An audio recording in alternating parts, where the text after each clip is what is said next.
y'all, welcome to Scrappin with Sheri and project recipe number 12 in our book. I am excited today. You know, I'm excited every time I scrapbook, but I'm excited today because I actually have some pictures I'm going to be putting down. In February, we ended up with a little bit of snow, about 1.5 inches, which is big for where we live. And I actually have pictures to put on this layout. And I know when you look at this, your first thought is probably not snow on my papers that I've chosen. But when you see my pictures, you'll understand why I chose what I did. Now, Creative Memories has some beautiful collections out right now that are perfect for snow. But I chose to use this Nordic winter. And again, you'll understand that in just a minute. But I wanted to pull some contrast papers with that. And I found this out of the Great Times, I think it was, the secret box from the fall of 2024. And then I found this in the Wonderful Day wood grains. And oh my goodness, look how pretty these colors are all together. So I'm excited to use these 4 colors to make this 2-page spread.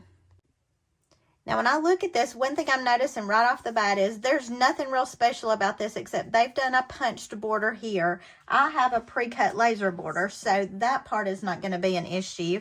And basically, all we're going to use is our 12-inch trimmer on this. So I'm looking first at the piece that I want to have here and here, because this is going to be half a sheet, top and bottom. And we're going to have to like the back side of it. And this is the one I've chosen for that. I like this because it's high contrast on the back of that. And I just love the front side of this. So when I look at the peach color over here, we need that a 6-inch piece because it's going to be half of each side of our page. So I'm cutting this at 6 inches. And that gives me 2 of those. I am also working off scraps, so I just hope I don't mess anything up because I need every bit I've got. Now, it tells us in the directions that we're going to use 2 pieces of white cardstock for the base. I actually am not going to use white cardstock because I wanted a little bit more color in there. So I'm going to be using this for my base, but here again, I only had 1 sheet of this, and you see it here and you see it here. So I'm cutting this at 6 inches as well. And then I'm going to piece these 2 together to make my full page.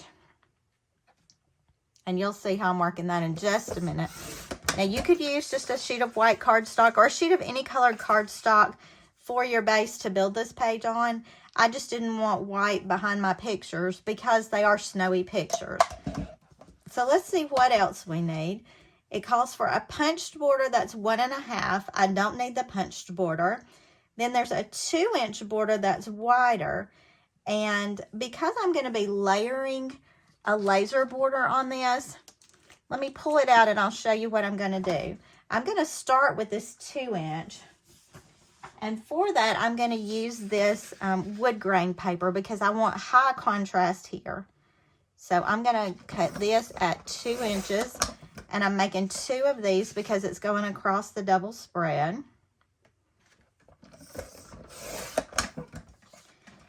And then I need something to go behind this. And I'll show you why in just a second. But I'm going to go ahead and cut this.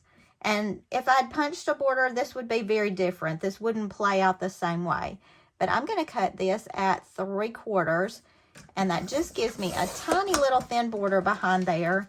And that's all I want to make those letters show up and these snowflakes. So I'm doing 2 that are 3/4 inches. And I'm finished with the wood grain. But then I wanted to add this in for a little bit of contrast. Now remember, we cut these at 2. We've got these at 3/4. So I'm going to kind of split the difference on that. And I'm going to go about 1.5. And this will be my inside border. Now you notice I've got plenty of papers left to make mats if I choose to. But I want to get it all laid out before I cut all the mats and just decide if I even need them. You know I go about this all backwards from the directions. So I'm going to use this white paper. These are cover sheets from some of my paper packs.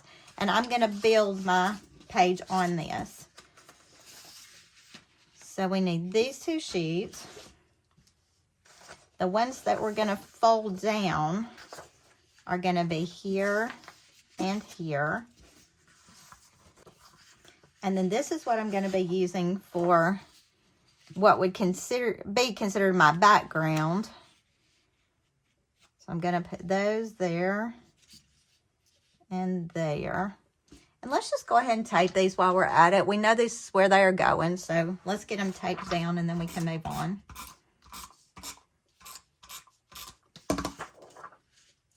If you'll notice on my videos, I'm still using my little tape runner over here, but when I'm working at my big table, I am using that big tape runner, the giant one, and I really do like it.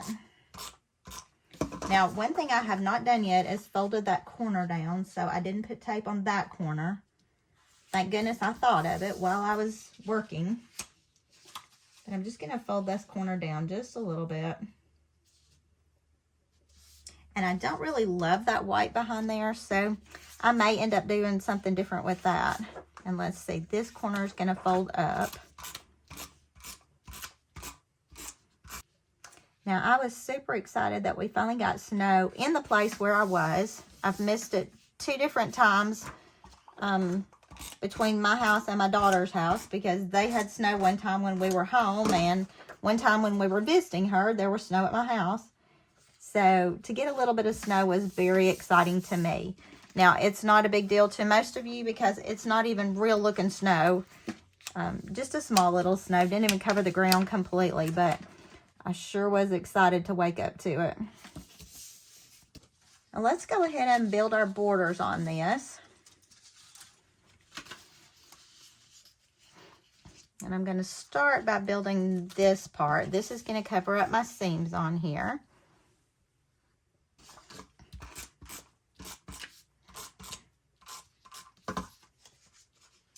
And when I'm looking, it shows that there's room for a 4x4 photo down below. Now, if I had my mat, my 13-inch mat, I would be measuring that. So I'm just going to lay my 4x4 and kind of work off of it. I just want to make sure I have enough space for that picture below there. And you can tell from my picture, this is kind of why I've chosen the color scheme I have. We live in the woods in the city. We're only a few minutes from all the little stores in our little town, but it's very wooded around us. So when it snows here, it's just a really beautiful thing to watch and to see. My son texted me the morning of the snow.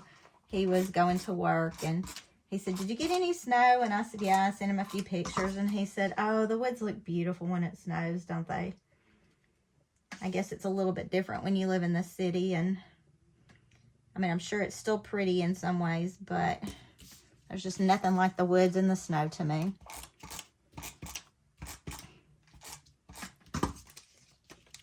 So the hardest thing about what I'm doing on this page is I'm creating this extra layered border, and I'm doing that just for contrast purposes. I could have gone very easily and just put my laser border straight down on the page. It would have been pretty. It would have been very neutral, but it wouldn't have shown up as well. And when I started looking at it, I felt like it kind of faded away. So I thought in doing it this way, it brings in a little more of the brown, which is a lot of what you see in my photos anyway. And it's going to make that border really pop. So it's important to think about using contrast when your colors or your borders or your pictures or whatever are just not popping the way you think they should.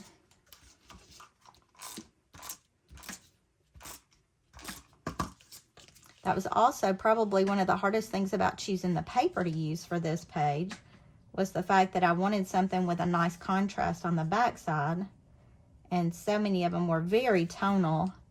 You just didn't see a lot of difference between the front and the back. So when I put this on there, look how pretty that is. So let's grab my silicone mat and my repositionable tape. And we'll just get this finished up. I don't think it's gonna take much longer. Famous last words.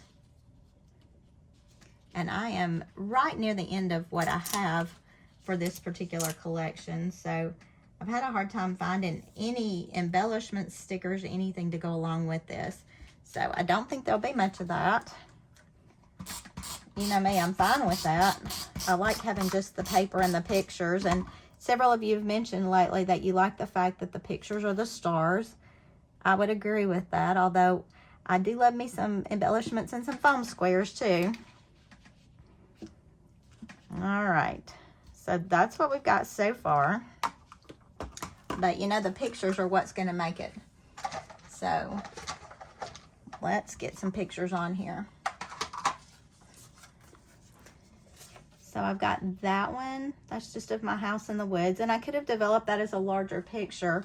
I was kind of going along their sizing. So I developed some of these a little bit smaller than I probably would have otherwise. I need to fold up my corner. I'm just adding a little tape to tack that down. So we've got a picture here and here. Then we've got 4x4s. That's the little flag on the front of our house. And this is a wind chime that's got some colored bottles on it. I thought that was really pretty.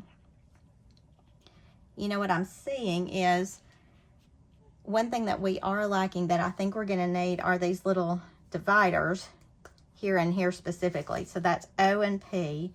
They are 2 inches by 4 inches. And I'm looking at what I would like to use for that. And I think I may go back. That's a tough one. I think I'll go back and use my wood grain.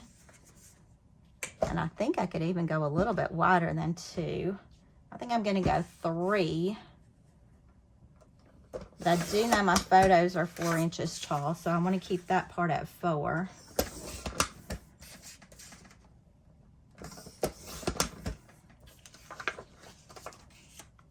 That's going to be a nice filler here and down below.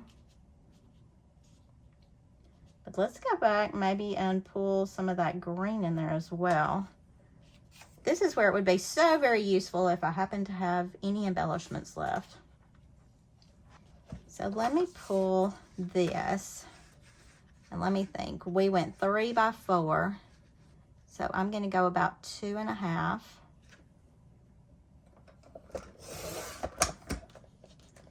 By 3.5. Yeah, that just gives me a little extra pop of color in there.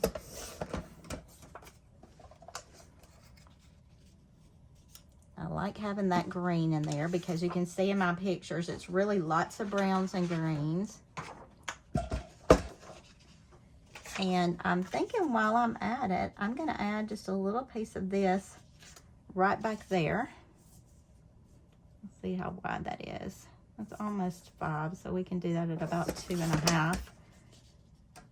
Of course, that's not wide enough. Should have known I would do that. If I make it go sideways, it almost works, not quite. Y'all should tell me not to do these things, remember? Okay, so let's go a little bit taller there because I want those stripes going up and down. And then I'm just going to scissor chop this because it's going to go underneath anyway. I think this is going to end up being really pretty. It's always funny to me when I pull things from so many different collections and they match so nicely.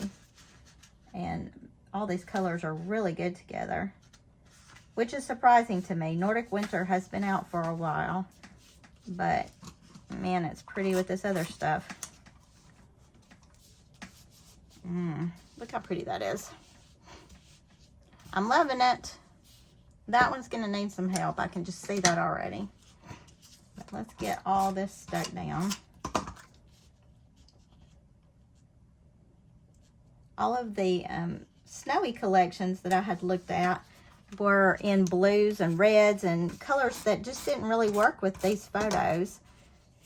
If I had gotten out in my coat, you know, it would have been blue and that would have been okay, but I just ran out for a few minutes to take pictures and there are no pictures of me, so I didn't really have the blues and reds to work with on this. And I'm going to go ahead and put tape on all of these, and then I'll pull out my 0 centering ruler to get those evenly spaced. And let's see, about where I want this would be about right here. So I'm lining up these little grids on my ruler. That helps me tremendously.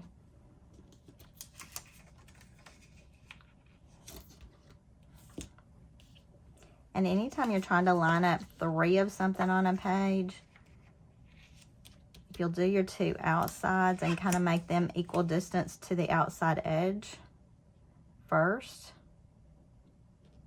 Yeah, I moved my ruler. Then it's easy enough to make the center one fit however you need it to.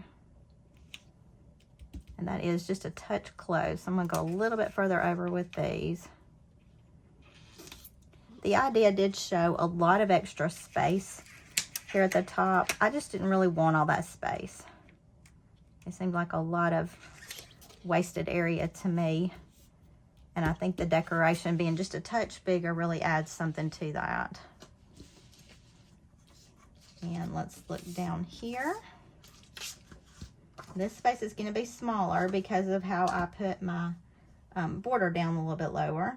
If I had centered that border, that would have been a little different, but I like the look of it, so I'm okay. There are some little dots right here that are helping me to line that up as well. And if you use a paper that has some definite pattern on it, a lot of times that will help you do a lot of lining up without having to use the ruler. All right, I'm really liking this, but I want this to stand out a little bit more. So I'm going to use some of that brown. Oh, it would have been nice if that was just big enough. I am still going to use this brown. I'm just going to have to piece it a little bit because I want to make a border out of this. Or a mat, not a border, but a mat.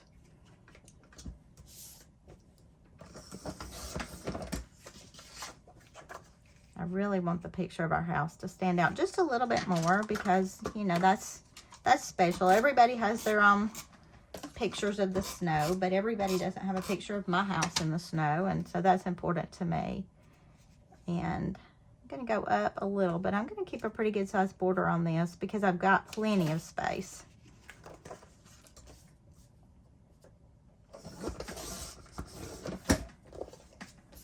And if you know anything about my style, you'll know that I'm big on welding those pieces of paper together just so I don't have to start with a new page.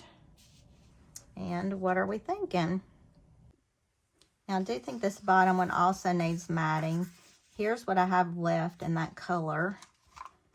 So I'm just going to do some extra welding on this. We'll see if we can make it work.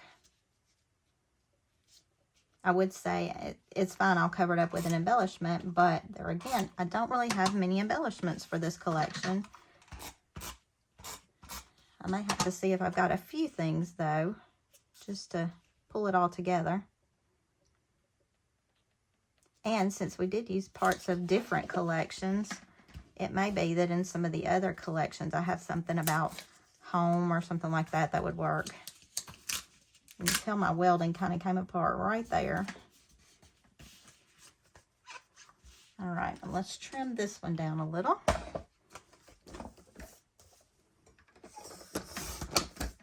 When you're trimming down anything like this too, you need to always start where you've got a straight edge and you know it's a straight edge.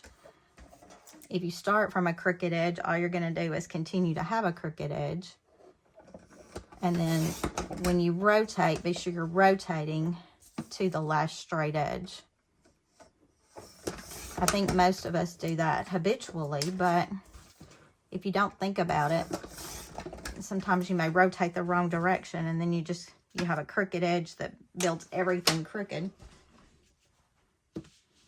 All right, I am loving this. Now, I do have a little journal box I pulled out, and I wasn't sure where I was going to put that. I think I may bring it down here. I think I like it better on the bottom. And then just kind of center this. I'm also shocked at how few pictures I have.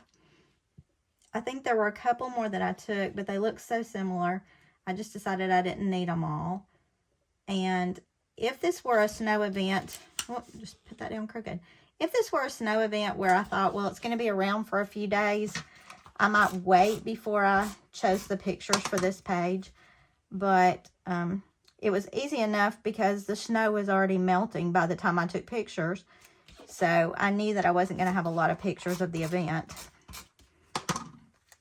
I just really wanted it documented, and this to me was one of the best ways to do that. Now I'm thinking I may center this kind of on my little tab where I folded this here. And the sketch shows adding some pretty heavy embellishments there. Well, I added my journaling box there and pretty heavy embellishments here. I'm not going to add a whole lot, but one thing that I don't use nearly enough is the little bling stuff that comes in our packages. And I thought this would be really cute here, just to add a little bit of color. And then here and here, I've got those little bitty holes. And I thought that would be nice there as well. Now, if I had a ton of this blingy stuff, I might add it in all those little holes right there, but I don't. I don't have any of the brownish stuff, not enough of it anyway.